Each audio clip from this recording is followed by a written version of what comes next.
welcome to Milestones by Megha. So today we'll start our second chapter of Vista's book, that is The Tiger King by Kalki. So with this, let's start with our lesson.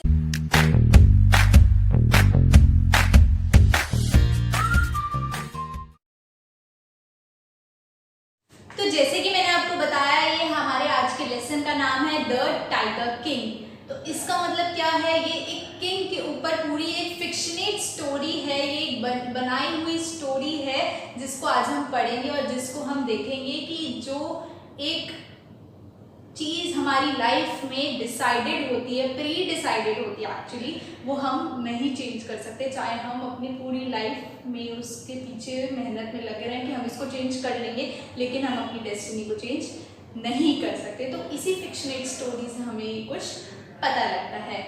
और इस जो हमारा आज का chapter है, इस lesson से जो कि हमारी थीम के बारे में पता चलेगा, that is first theme is death is inevitable, और सेकंड है कि main in power is ruthless towards wild life. मतलब इनविटेबल मतलब कि जो चीज़ होनी है वो होके ही रहती है, हम उसके पीछे चाहे जितनी भी मेहनत कर ले, हमारी डेस्टिनी कोई भी चेंज नहीं कर सकता। और main in power is ruthless means जब आदमी, कोई भी मैन एक पावर में होता है या कोई भी एक ह्यूमन बीइंग जब अपनी पावर में होता है, वो तब कितना रूथलेस हो जाता है वाइल्ड लाइफ के थ्रू कि वो कुछ भी कर सकता है अपने आप को बचाने के लिए, अपनी पावर को शो करके और उसका सहारा लेके, राइट। तो इसी के साथ let's start with our today's lesson. So हमारा ये लेसन शुरू होता है एक 10 ईयर ओल्ड किंग से, जो कि जिसके बहुत सारे नाम थे, जैसे कि महाराजा ऑफ प्रतिबंधमपुरम, जंग बहादुर, एक्सेट्रा एक्सेट्रा, ऐसे जो पूरा किंगडम था उनको बहुत सारे नाम से बुलाता था। तो जब वो 10 डेज ओल्ड थे तो वहाँ पे एक चीफ एस्ट्रोलॉजर आए थे और उन्होंने बताया था कि ये जो किंग है इसकी डेथ आएगी ही आएगी। तो जो 10 डेज ओल्ड किंग होते हैं वो बोलते हैं कि ये बात तो पक्की है, हर किसी की डेथ आनी है, तो आप कुछ ऐसा बताओ कि किसके थ्रू आएगी, कब आएगी, कुछ आप ऐसे इसके बारे में बताओ तो आपकी बात हम लोग मानेंगे। तो जो किंगडम के लोग होते हैं वो हैरान हो जाते हैं ये तो देखकर कि 10 डेज ओल्ड किंग बोल रहे हैं और इवन इतने इंटेलिजेंट क्वेश्चंस भी पूछ रहे हैं, इतने रीजनेबल क्वेश्चन भी पूछ रहे हैं कि आप रीजन दो। तो ये सब हैरान करने वाली बात होती है उस किंगडम के लोगों के लिए। तो ऐसे करते करते वो बताते हैं कि हाँ, ये जो किंग है, he was born in the hour of bull and tiger, they are enemies. और जो ये किंग है इसकी जो डेथ आएगी वो किससे आएगी? टाइगर्स से आएगी। तो वो ये सोचते हैं अपने माइंड में कि मैं जब बड़ा हो जाऊंगा तो मैं टाइगर्स को मार दूंगा। और ये जो इन्होंने प्रिडिक्शन करी है, चीफ एस्ट्रोलॉजर ने जो प्रिडिक्शन करी है, मैं इनकी प्रिडिक्शन को चेंज करके रहूँगा, अपनी डेस्टिनी को चेंज करके रहूँगा, मेरी डेथ टाइगर से नहीं आ सकती, I will change his predictions. So वो इसी में लग जाते हैं। तो जब अब धीरे धीरे बड़े होते हैं, अपने जो पूरे किंगडम में ये बोल देते हैं कि टाइगर हंट कोई भी नहीं करेगा। तो जब वो ये बात बोलते हैं तो टाइगर्स के लिए बहुत ही अच्छा माहौल हो जाता है कि ये सब हमें कोई भी नहीं मारेगा। उनके लिए बहुत ही जश्न की बात हो जाती है। कोई क्यों नहीं मारेगा? क्योंकि टाइगर्स की पॉपुलेशन ऑलरेडी इतनी कम थी और वो सारे टाइगर्स, 100 टाइगर्स किसको मारने थे अपनी लाइफ में?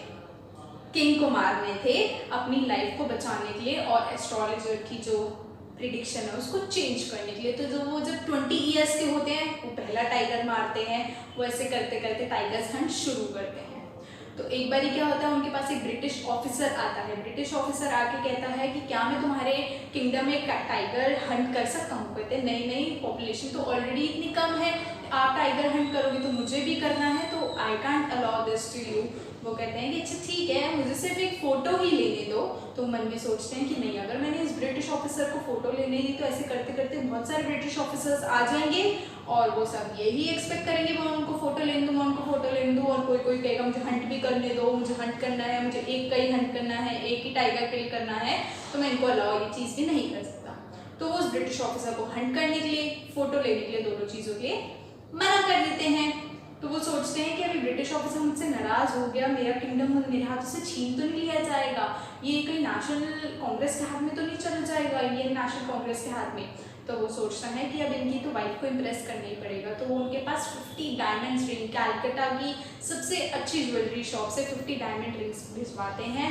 और जो उनकी वाइफ होती है वो 50 की 50 डायमंड रिंग्स अपने पास रख लेती है एज ए गिफ्ट समझ के, जबकि उन्होंने उसमें से सिलेक्शन करने के लिए भिजवाई होती है, लेकिन वो 50 की 50 डायमंड रिंग्स अपने पास रख लेती है और 3 दिन में ही उनके पास कितना बिल आ जाता है, 3 लाख का बिल आ जाता है। लेकिन वो सोचते हैं कि ठीक है अब 3 लाख के बिल में, लेकिन मेरा टाइगर हंट तो मैं ही कर पाऊंगा ना, मेरा किंगडम भी बच गया, जिस चीज़ से मुझे डर था वो भी बच गया और मेरा जो टाइगर हंट का है वो भी बच गया।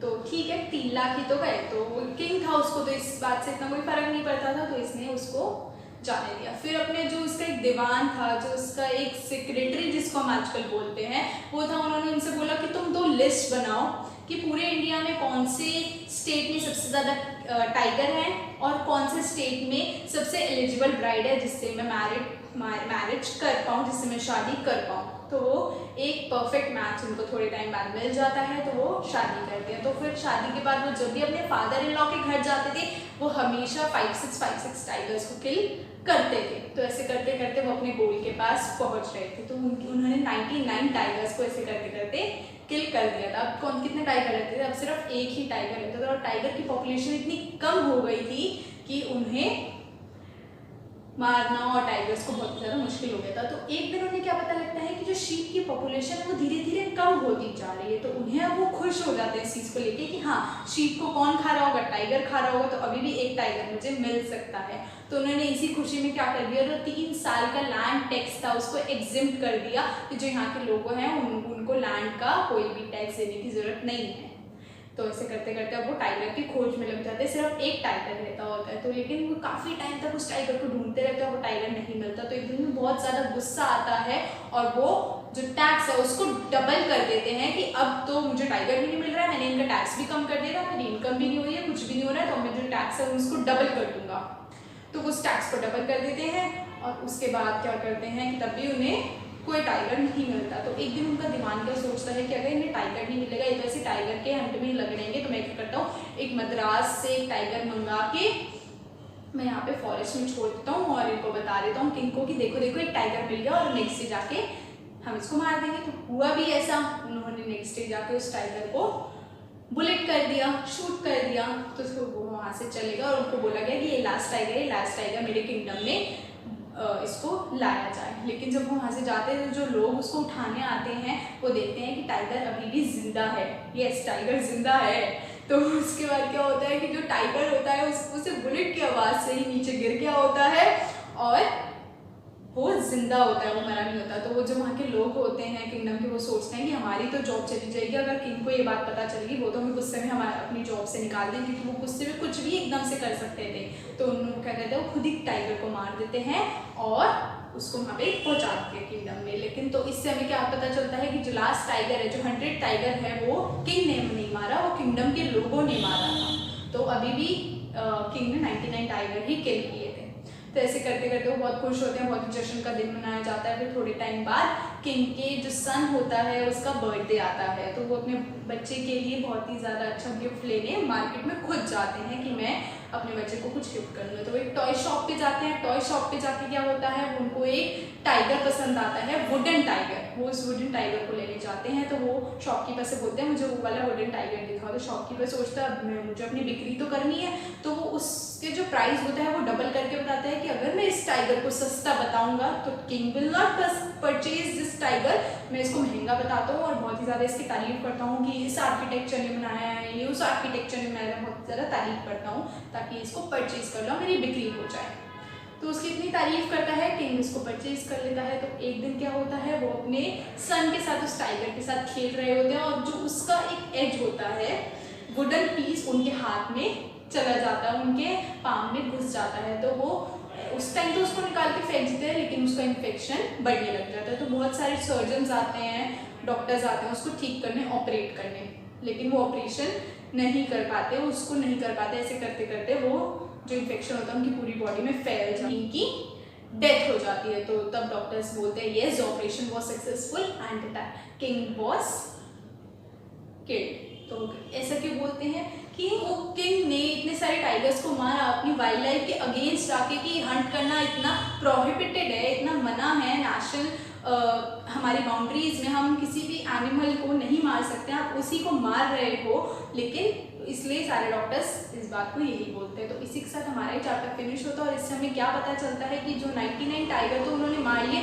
लेकिन वो अपनी डेस्टिनी को चेंज नहीं कर पाए। 100 टाइगर ने, yes that was not original tiger, असली के टाइगर ने नहीं मारा, एक टॉय टाइगर ने किंग की डेथ कर दी, उन्हें मार दिया। और इसी से पता लगता है we can change our destiny, right. तो 100 वाला जो टाइगर था उसने किंग को मारा। तो जो प्रेडिक्शन करी थी एस्ट्रोलॉजर ने वो बिल्कुल सही करी थी। तो इसी के साथ हमारी ये स्टोरी यहाँ पे फिनिश होती है। और मैं आपको, जैसे कि मैंने आपको बताया था कि मैं आपको 2 इंपॉर्टेंट क्वेश्चन बताऊंगी। तो उसमें से हमारा जो फर्स्ट इंपॉर्टेंट क्वेश्चन है वो है कि जो अनफेथफुल था टुवर्ड्स किंग वो कौन कौन लोग थे। वो पहला था दीवान। दीवान कैसे? क्योंकि उसने क्या किया था, जो नकली टाइगर था वो मद्रास से लाके कहाँ पे रख दिया था, फॉरेस्ट में, ताकि वो मारा जाए। फिर सेकंड कौन था? शॉपकीपर। शॉपकीपर ने क्यों अनफेथफुल था? क्योंकि उसने झूठ बोला था कि ये आर्किटेक्चर ने बनाया है, ये उस आर्किटेक्चर ने बनाया है, जबकि ऐसा कुछ भी नहीं होता। वो एक नॉर्मल सा अनफिनिश्ड अनफर्निश वो होता है, टाइगर का टॉय होता है। डॉक्टर्स ने क्या अनफेथफुल किए थे? क्योंकि उन्होंने लास्ट में एक ही लाइन बोली थी कि the operation was successful and the tiger and the king was killed, right. Kingdom members क्यों अनफेथफुल थे? क्योंकि उनको पता था कि वो टाइगर नहीं मरा है और उन्होंने खुद ही उस टाइगर को मारा। इसलिए पर हमें इससे पता चलता है कि जो किंग था उसने सिर्फ 99 टाइगर्स को मारा था, 100 टाइगर ने किंग को मारा था। तो ये था हमारा पहला क्वेश्चन। हमारा सेकंड क्वेश्चन है character sketch of tiger king. ये सबसे ज़्यादा इंपॉर्टेंट है। तो जो हमारे इसके 6 पॉइंट्स है उसमें सबसे पहला पॉइंट है brave yet covered, means death.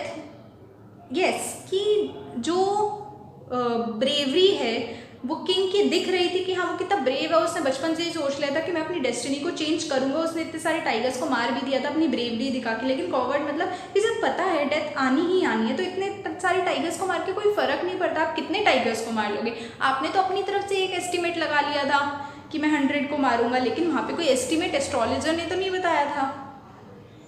Selfish मतलब वो कितना सेल्फिश था कि उसने एक मैरिज भी, जो एक कितनी अच्छा पवित्र चीज़ होती है, वो भी उसने उस फायदे के लिए करी कि मैं अपने टाइगर्स को मार सकूँ उस स्टेट में जाके। वो कितना सेल्फिश था। Foolish yet wise. Foolish means कि वो कितना सारा किंग कितना फुलिश था कि उसने 3 लाख का जो बिल था 3 लाख का वो पे करना चाहा बस अपने टाइगर हंट के लिए। उसने 3 लाख की रिंग्स भिजवा दी थी।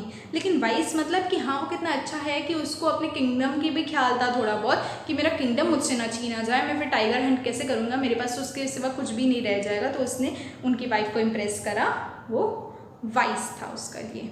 इम्पल्सिव मतलब मूड स्विंग्स, कि एक तरफ तो बहुत ज़्यादा वो हैप्पी था कि उसने टैक्स को एग्जेम्प्ट कर दिया, लैंड टैक्स को, लेकिन एक तरफ वो कितना गुस्से वाला था, रेज में आके उसने गुस्से में आके टैक्स को डबल कर दिया।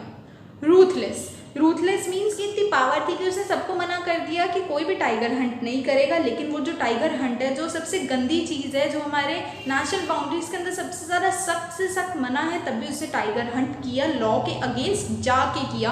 कि जब उसके पास पावर थी तो एक आदमी कुछ भी कर सकता है अपनी, जब उसके पास कोई पावर होती है तो।